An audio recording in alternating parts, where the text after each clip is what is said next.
ओम साई राम। मैं ऋचा हूँ लखनऊ से और मैं अपना एक छोटा सा अनुभव दोबारा लेकर आप लोगों के सामने आई हूँ। और ये बाबा का विश्वास और प्यार ही है, उनके प्रति श्रद्धा और सबूरी है कि बाबा अपने होने की उपस्थिति हमेशा बताते रहते हैं। तो अभी कुछ दिनों पहले की बात है, मैं काम से घर आई और अपने आगे वाले रूम में बैठी हुई थी। मैंने अपने घर में बाबा के एक दो स्वरूप, यानी कि जिसे आप फोटो के रूप में लगा रखा है। तो आगे वाले रूम में मैं बैठी हुई थी, तो बाबा को ऐसे देख रही थी और उनसे बातें कर रही थी। मेरी आदत है कि मैं अपनी बातें बाबा से शेयर करती हूँ, तो मैं उनसे ऐसे ही बात कर रही थी। मैं उनसे यही कह रही थी कि लोगों के घर पे आप कभी उदी के रूप में उपस्थित होते हो, कभी लोगों के यहाँ शहद के रूप में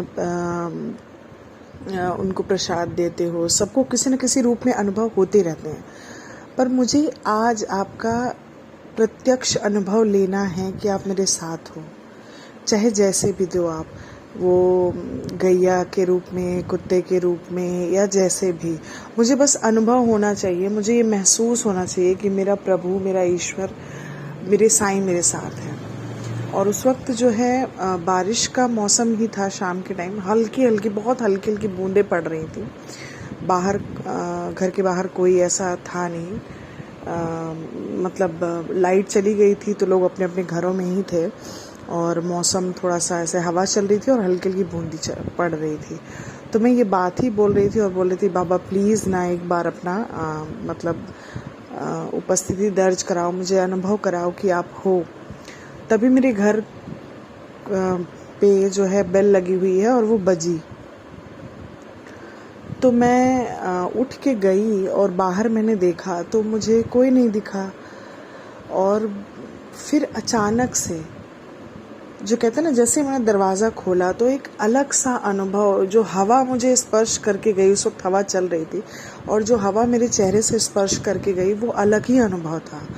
और मेरे घर में जो बेल लगी हुई है उस पर बहुत सारी आरतियाँ आती हैं, जैसे कि शंकर जी की, माता जी की, गणेश जी की। लेकिन जब वो मैं याद कर रही थी बाबा को और बाबा से ये प्रार्थना कर रही थी कि मुझे आपका प्रत्यक्ष अनुभव चाहिए, उपस्थिति चाहिए, तो जब घर पे मेरे बेल बजी और अपने आप बेल बजी, मैंने घर के बाहर जाके देखा तुरंत ही, तो कोई अगल बगल दूर दूर तक कोई नहीं था। और जो है क्या कहते हैं, घर में जो बेल बजी उस वक्त जो गाना चला वो था ओम साई राम, ओम साई राम। और शायद आप लोग इसे कहें कि अरे ये तो नॉर्मल सी बात है, इलेक्ट्रिक चीज़ है, कभी कभी ऐसी चीज़ें हो सकती है, पर नहीं।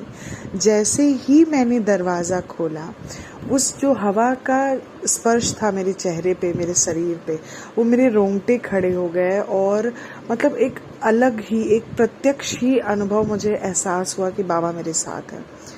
तो विश्वास करने वाले विश्वास करेंगे और नहीं करने वाले उसे तर्क वितर्क में लेंगे, पर मुझे ये संपूर्ण विश्वास है कि उस वक्त मेरी प्रार्थना स्वीकार हुई और बाबा ने हवा के रूप में प्रत्यक्ष अनुभव दिया।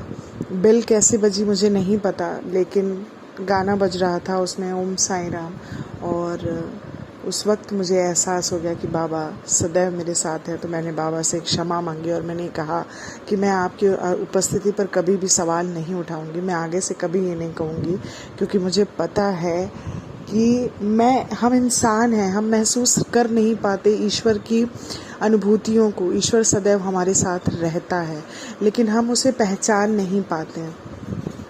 तो फिर मैंने बाबा को बहुत बहुत धन्यवाद किया और उनसे क्षमा भी मांगी कि मैं आगे से इस चीज़ का प्रत्यक्ष नहीं मांगूंगी, क्योंकि मुझे पता है कि मैं कहूँ ना कहूँ, मैं बोलूँ ना बोलूँ, लेकिन मेरा साईं, मेरा दोस्त, मेरा सखा, मेरा मुरलीधर, मेरा कन्हैया, मेरी साईं माँ सदैव मेरे साथ है। इसलिए आप लोगों से भी मैं ये विनती करूँगी कि बाबा के ऊपर सदैव विश्वास और श्रद्धा सबूरी बनाए रखें, उन पर विश्वास करें और उन अनुभवों को प्रत्यक्ष अनुभव करने की कोशिश करें कि जो ईश्वर हमें दिखाता है, दर्शाता है, बताता है। हम अनभिज्ञता के कारण जो है उसको अनुभव नहीं कर पाते हैं, लेकिन एक बार दिल से अनुभव करके देखिए। बहुत बहुत बहुत ही प्यारा अनुभव है ये जीवन का। इससे बड़ा सुख जीवन में शायद कोई नहीं कि आप ईश्वर को अनुभव करें और आप ईश्वर की से प्राप्त जो आशीर्वादों को अनुभव करें। तो बस आज के लिए इतना ही। बहुत बहुत धन्यवाद कि आप लोग मेरे इन अनुभवों को इतने प्यार से सुनते हैं। और बस आपसे यही कहूँगी कि बाबा पे विश्वास बनाए रखें और उनकी श्रद्धा और सबूरी अपनी श्रद्धा और सबूरी बनाए रखें और जितना हो सके जानवरों का और अपने आसपास के